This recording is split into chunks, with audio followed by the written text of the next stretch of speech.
দিলীপ কুমারের সঙ্গে মধুবালার ভালোবাসার সম্পর্ক দীর্ঘ 7 বছর। তাঁদের সম্পর্ক নিয়ে চারদিকে তখন জল্পনা কল্পনা। এই সম্পর্ক শেষ পর্যন্ত যে নিকাহ পর্যন্ত গড়াবে তা নিয়ে কারো সন্দেহই ছিল না, কিন্তু দিলীপ কুমার মধুবালাকে বিয়ে করলেন না। এর ফলে মধুবালা বিরাট মানসিক আঘাত পেলেন। সেই আঘাত সহ্য করার মতো শারীরিক এবং মানসিক ক্ষমতা দুটোই ধীরে ধীরে ফুরিয়ে আসছিল তার। দিলীপ কুমারকে ভালোবাসার ক্ষেত্রে মধুবালা কিন্তু এতটুকুও বেওয়াফার পরিচয় দেননি। ইউসুফকে বিয়ে করার জন্য শেষ পর্যন্ত সমস্ত চেষ্টা চালিয়ে যান, কিন্তু মধুবালার জীবনের কাহিনী অন্যভাবে এগোয়। প্রিয়তম মানুষটির কাছ থেকে জীবনের সবথেকে বড় আঘাত পেয়ে মধুবালা সাময়িক ভেঙে পড়লেও মনের জোরে নিজেকে আবার সামলে নেন, অভিনয়ের মধ্যে ডুব দেন। একের পর এক ছবিতে আবার সেই একই দক্ষতায় অভিনয় করে যেতে লাগলেন। মধুবালার সঙ্গে কিশোর কুমারের প্রথম ছবি চলতি কা নাম গাড়ি। এই ছবি থেকেই দুজনের প্রেমের শুরু। ইতিপূর্বে মহল ছবির শুটিং চলাকালীন মধুবালাকে বাঘের মুখোশ পরে কিশোর কুমারের ভয় দেখানোর কথা আমরা জেনেছি। এই ঘটনার পর বেশ কিছুদিন মধুবালা সহ্য করতে পারতেন না কিশোর কুমারকে। অবশ্য পরে তাদের সম্পর্ক স্বাভাবিক হয়। মধুবালার অভিনয় ভীষণ পছন্দ করতেন কিশোর। তাঁর সবথেকে ভালো লাগতো মধুবালার অভিনয়ের দুষ্টুমি ভাবটা। রূপলী পর্দায় ছটফটে মধুবালাকে দেখে কিশোর হো হো করে হাসতেন। হিন্দি ছবির সুন্দরী শ্রেষ্ঠা এই নায়িকার সঙ্গে অভিনয় করার একটা সুপ্ত বাসনা ছিল কিশোরের। ততদিনে তিনি মধুবালার বিরাট ফ্যান। কিশোর একথা ভাবতেন, মধুবালা এত বড় মাপের নায়িকা, বড় বড় হিরোর সঙ্গে কাজ করছেন, তার নায়িকা হিসেবে কি কখনো কাজ করতে রাজি হবেন? কিশোর সত্যিই স্বপ্ন দেখতেন একদিন মধুবালা তার নায়িকা হবেন। আর সেই স্বপ্ন একদিন পূর্ণ হয়েছিল। শুধু একটা নয়, 4-4টে ছবিতে কিশোর মধুবালা জুটি বেঁধে অভিনয় করেন। এই ছবিগুলোর নাম যথাক্রমে চলতি কা নাম গাড়ি, মহলো কা খোয়াব, ঝুমরু ও হাফ টিকিট। চলতি কা নাম গাড়ি 1958 সালে মুক্তি পায়। বাকি 3টে ছবি 60 ও 62 পরপর 3 বছরে রিলিজ করে।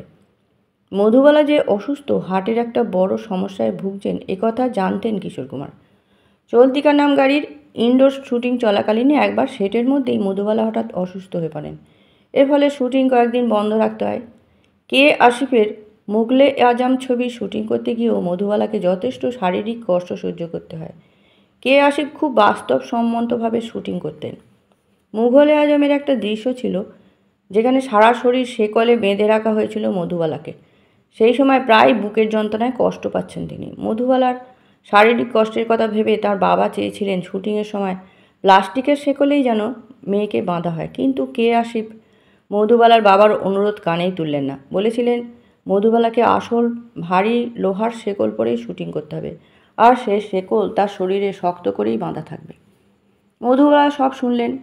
মুঘলে আজমের নায়ক হিসেবে আবার দিলীপ কুমারকে পেয়েছিলেন মধুবালা, তাই দিলীপ কুমার অবসেশন তখনও পুরোপুরি কাটেনি।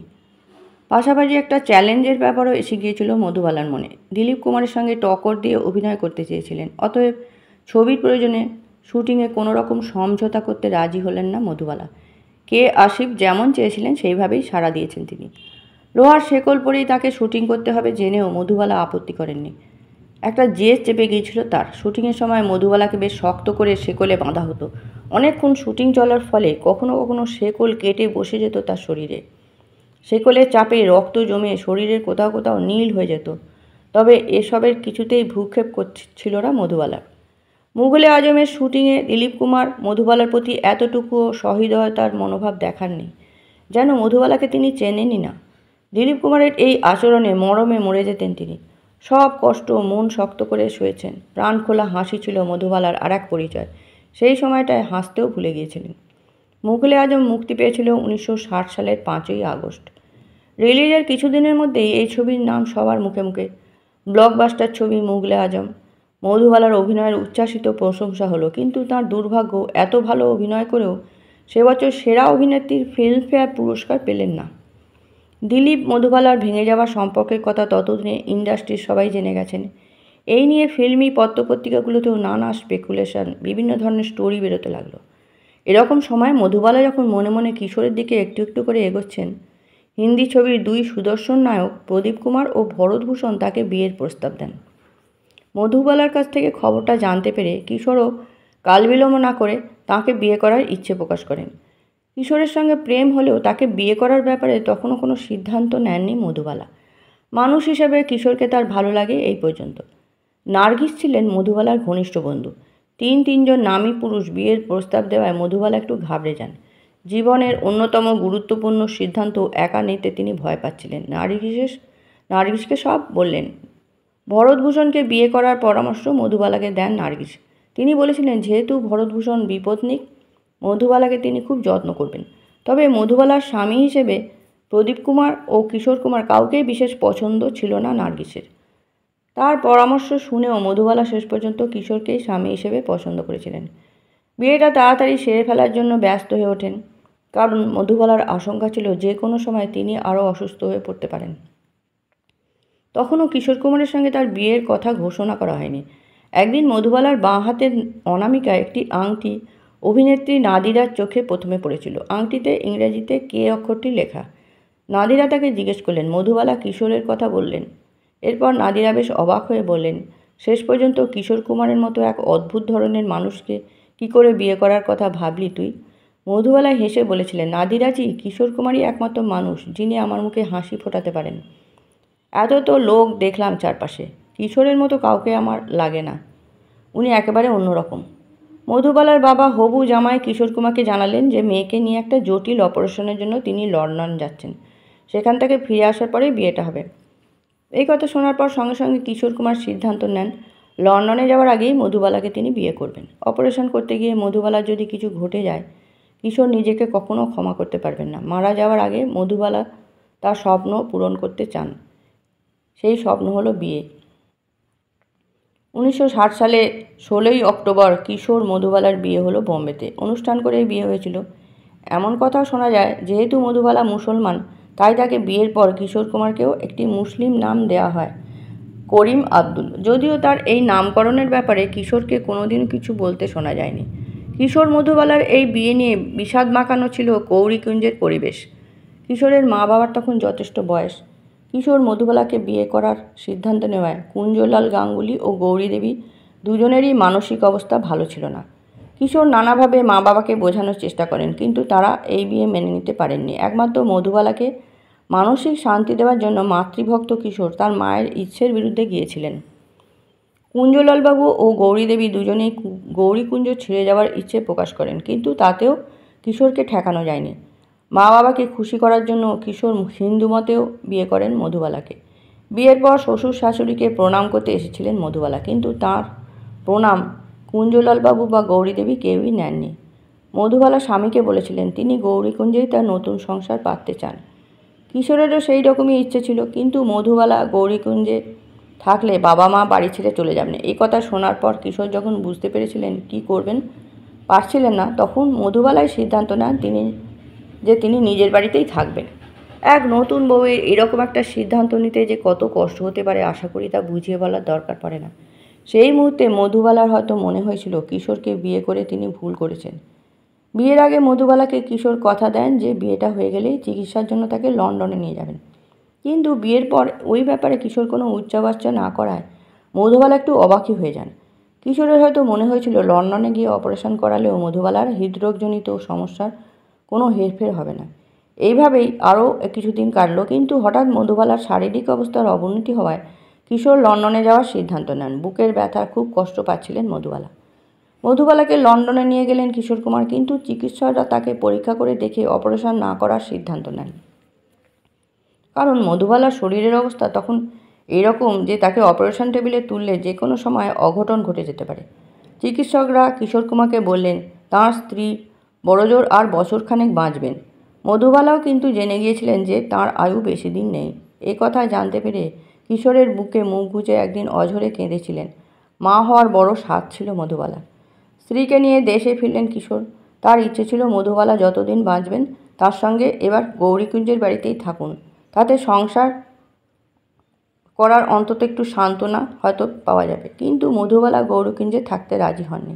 স্বামীকে বলেছিলেন আমার অন্য কোথাও ব্যবস্থা করে দাও, আলাদা থাকবো। কিশোর মা বাবাকে ছেড়ে আলাদা থাকতে চাননি। এরপর থেকে মধুবালার মনে হতে লাগলো কিশোর তাকে এড়িয়ে চলার চেষ্টা করছেন। স্বামীর ওপর পুরোপুরি ভরসা করেছিলেন। মধুবালার সেই ভরসা ক্রমশ কমতে থাকে। কিশোরের আগের মতো আর সহানুভূতিশীল মনে হতো না তাকে। মধুবালা একথা মনে হয়েছে কিশোরকে বিয়ে করে তিনি ঠকেছেন। অল্প কিছুদিনের মধ্যেই মধুবালা আলাদা থাকার সিদ্ধান্ত নিলেন। কিশোরও কোনো উপায় না দেখে স্ত্রীর সিদ্ধান্ত মেনে নেন। ঠিক হলো মধুবালা পালি হিলে তার বাংলো অ্যারাবিয়ান ভিলায় থাকবেন। কিশোর প্রতিদিন স্ত্রীকে দেখে আসবেন, প্রয়োজন হলে রাতেও থাকবেন। প্রায় প্রতিদিনই কাজকর্মের পর মধুবালার শারীরিক খোঁজখবর নেওয়ার জন্য কিশোর অ্যারাবিয়ান ভিলায় আসতেন। স্বামীকে দেখে কান্নাকাটি শুরু করতেন মধুবালা। তারপর শুরু হতো তার অভিমানের পালা। আর কোনো কারণে কিশোরের কোনোদিন আসতে একটু দেরি হলেই অসুস্থ শরীরেও অহেতুক চিৎকার চেঁচামেচি করে বাড়ি মাথায় করতেন মধুবালা। এমনিতেই মুডই ছিলেন। যত দিন যাচ্ছিল ক্রমশই ধৈর্য ধরার ক্ষমতা হারিয়ে ফেলছিলেন, অসম্ভব আবেগপ্রবণ হয়ে পড়ছিলেন। আসলে অসুস্থতা মধুবালাকে আরও মেজাজি ও জেদি করে তুলেছিল। এর সঙ্গে আরও একটা ব্যাপার যুক্ত হয়, স্বামীকে সন্দেহ করতে শুরু করেন। মধুবালা এমনি এমনি ভাবতেন অন্য কোনো মহিলার সঙ্গে কিশোরের নিশ্চয়ই জড়িয়ে পড়েছেন। এসব নিয়েও স্বামীর দিকে অনবরত অভিযোগের তীর ছুঁতেন। প্রথম স্ত্রীকে বোঝাবার চেষ্টা করতেন কিশোর কুমার, তারপর হাল ছেড়ে দেন। কিশোরেরও ধৈর্যের বাঁধ ক্রমশ ভাঙতে শুরু করে। প্রায় তাদের ঝগড়াঝাটি হতো। কখনো কখনো মধুবালার আবদারের অতিষ্ঠ হয়ে উঠতেন কিশোর। অ্যারাবিয়ান ভিলা থেকে বেরিয়ে আরব সাগরের ধারে একটু নির্জন জায়গায় চুপ করে বসে থাকতেন। সমুদ্রের ঢেউ গুনতে আর হয়তো নিজের দুর্ভাগ্যের কথা ভেবে দীর্ঘশ্বাস ফেলতেন। তারপর মাঝরাতে ফিরতেন গৌরীকুঞ্জে। ছেলের ফেরার অপেক্ষায় গৌরী দেবী জেগে বসে থাকতেন। এরকম দিনের পর দিন হয়েছে। কিশোরের থমথমে মুখ দেখে অজানা আশঙ্কায় কেঁপে উঠত মায়ের মন। মধুবালা কেমন আছেন জানতে চাইতেন। মধুবালার আয়ু মাত্র 1 বছর। ইংরেজ চিকিৎসকরা এই ভবিষ্যদ্বাণী করলেও মধুবালা মনের জোরে বেঁচেছিলেন আরও কয়েক বছর। 1968 সালের মাঝামাঝি মধুবালার বাইরে বেরোনো একদম বন্ধ হয়ে গেল। আসলে হাঁটা চলার ক্ষমতা ছিল না তার। একটু হাঁটলেই কষ্ট হতো। জোরে জোরে নিঃশ্বাস নিতেন। তার শ্বাসকষ্ট দিন দিন বাড়ছিল। কিশোর কুমারও তখন অভিনয়ে ব্যস্ত হয়ে পড়েছিলেন। মধুবালার কাছে প্রতিদিন আসতে পারতেন না। প্রযোজক, পরিচালক, অভিনেতা, অভিনেত্রী আগের মতো কেউ আর আসতেন না মধুবালার বাংলোয়। ক্রমশ একাকিত্ব ঘিরে ধরেছিল তাকে। সময় কাটানোর জন্য বাড়িতেই প্রজেক্টর মেশিন চালিয়ে হিন্দি ছবি দেখতেন মধুবালা। তার প্রিয় ছবিগুলো বারবার দেখতেন। মুগলে আজম, বারসাত কি এক রাত, চলতি কা নাম গাড়ি, মহল, এগুলোই ছিল তার প্রিয় ছবি। কখনো কখনো আপন মনে উর্দু কবিতা পড়তেন। মধুবালার জীবনীশক্তি ধীরে ধীরে ফুরিয়ে আসছিল ঠিকই, কিন্তু মনের জোরে সব কিছু করতেন। দিলীপ কুমারকে বিশেষ পছন্দ করতেন না কিশোর কুমার। মধুবালা মুঘলে আজম ছবিটা দেখলেই কিশোর কুমার রাগ করতেন। স্ত্রীকে বলতেন, দিলীপ কুমারের ছবি দেখে কি করবে, বরং চলতি কা নাম গাড়ি, ঝুমরু এসব ছবি দেখো। তবুও দিলীপ কুমারের ছবি দেখা মধুবালা বন্ধ করেননি। যখন দিলীপ কুমারের ছবি দেখতেন, বাড়ির কাউকে বাংলোর বারান্দায় বসিয়ে রাখতেন। কিশোর আসছেন শুনে যাতে চট করে দিলীপ কুমারের ছবি বন্ধ করতে পারেন, নইলে ভীষণ রাগ করবেন কিশোর। 1969 সালে 22শে ফেব্রুয়ারি মধুবালার সেদিন প্রচণ্ড জ্বর। জ্বরে গা পুড়ে যাচ্ছে। ডাক্তার এলেন। বাড়ির লোকজন ভীষণ চিন্তিত। এরকম তো কখনো হয়নি। থার্মোমিটারে জ্বর প্রায় 105 ডিগ্রি ফারেনহাইট। জ্বরের ঘোরে মাঝে মাঝে মধুবালা ভুল বকছে। ডাক্তার ভালো করে মাথা ধোয়ানোর কথা বললেন। ওষুধপত্রও কিছু দেওয়া হলো। অবশ্য ডাক্তারবাবু বুঝে গিয়েছিলেন পেশেন্টের অবস্থা ভালো নয়। তিনি পেশেন্টের একটা ইঞ্জেকশনও দিলেন। দুপুরের দিকে মধুবালা একটু মন্দের ভালো। নিজেও বুঝতে পেরেছিলেন যে তার সময় আর বেশি নেই। আতাউল্লাহ খান মেয়ের শিয়রের পাশেই দাঁড়িয়েছিলেন। বাবা কিছু যেন বলতে লাগলেন মধুবালা। আতাউল্লাহ খান মেয়ের মুখের ওপর ঝুঁকি পড়লেন। মধুবালা ফিসফিস করে বললেন, আব্বাজান, ইউসুফ খানকে বা দিলীপ কুমারকে একবার খবর দিতে পারো? তাকে একবার দেখতে বড্ড ইচ্ছে করছে। মধুবালার শারীরিক অবস্থা যে মোটেই ভালো নয় দিলীপ কুমার জানতেন, তবে তিনি মধুবালাকে দেখতে আসেননি। আতাউল্লাহ খান মেয়ের শেষ ইচ্ছের কথা দিলীপ কুমারকে জানাতে চেষ্টা করেন, কিন্তু শোনা যায় দিলীপ কুমারের সঙ্গে শেষ পর্যন্ত তিনি যোগাযোগ করতে পারেননি। সন্ধ্যের পর থেকে আবার শারীরিক অবস্থার অবনতি হতে লাগলো মধুবালার। বার কয়েক রক্তবমি হলো। কিশোর কুমারকে আগেই খবর দেওয়া হয়েছিল, ততক্ষণে তিনি চলে এসেছেন। রাতটা মধুবালাকে নিয়ে জমে মানুষে টানাটানি করে কাটলো। 23শে ফেব্রুয়ারি সকালবেলা, দিনটা ছিল রবিবার। মধুবালার আবার শ্বাসকষ্ট শুরু হলো। অক্সিজেনও দেওয়ার কাজ সমানে হয়ে যাচ্ছিল। ডাক্তাররা পাশে দাঁড়িয়ে আছে। কষ্ট কমানোর জন্য একটা ইঞ্জেকশনও দেওয়া হলো। কিশোর কুমার বুঝে গিয়েছিলেন মধুবালার শেষ সময় উপস্থিত। মধুবালার একটা হাত তার নিজের হাতে শক্ত করে ধরে রেখেছিলেন। কিশোরের মুখের দিকে একবার চোখ খুলে পূর্ণ দৃষ্টিতে তাকালেন মধুবালা। তারপর চোখ ঘুরিয়ে এদিক ওদিক তাকালেন। কাউকে খুঁজছেন হয়তো। সে কি মধুবালার ইউসুফ সাহেব? হয়তো হতে পারে। নাম মধুবালার অন্তিম সময় তার শয্যার পাশে দিলীপ কুমারকে দেখা যায়নি। একবার খুব জোরে নিঃশ্বাস নিলেন মধুবালা। সারা শরীর কেঁপে উঠল। তারপর মাথা ঢলে পড়ল একদিকে। কিশোর কুমারের চোখে জল ফুঁপিয়ে কেঁদে উঠলেন তিনি। আর মধুবালার বাবা আতাউল্লাহ খানের তখন পাগলের মতো অবস্থা। মাত্র 36 বছর বয়সে চলে গেলেন মধুবালা। তারই মতো হলিউডের আরেকজন কিংবদন্তি মেরিলিন মনরো 36 বছর বয়সেই মারা যান। একবার বোম্বে ইংরেজি কাগজের এক প্রবীণ সাংবাদিক কিশোরের সঙ্গে আলোচনা প্রসঙ্গে মধুবালার কথা তোলেন। কিশোর তাকে কয়েকটি কথা বলেছিলেন। অনেক নায়িকার সঙ্গে তো আমি অভিনয় করেছি, কিন্তু ওর মতো এত প্রাণবন্ত মেয়ে আমার চোখে পড়েনি। আর ওর মনটাও খুব বড় ছিল। অনেককেই অনেক টাকা পয়সা দিয়ে গেছে। অভিনেত্রী যেমন, মানুষ হিসেবে মধুবালা অনেক বড় ছিল। একটু মুডি অথবা জেদি ছিল ঠিকই। আমার সঙ্গে কম ঝগড়া হয়নি। তবুও বলবো, আমার সৌভাগ্য যে ওর মতো একজনকে জীবনসঙ্গিনী হিসেবে পেয়েছিলাম। আমার ভাবতে খুব খারাপ লাগে যে ওর মতো একজন মানুষের সঙ্গেও আমি দুর্ব্যবহার করেছি।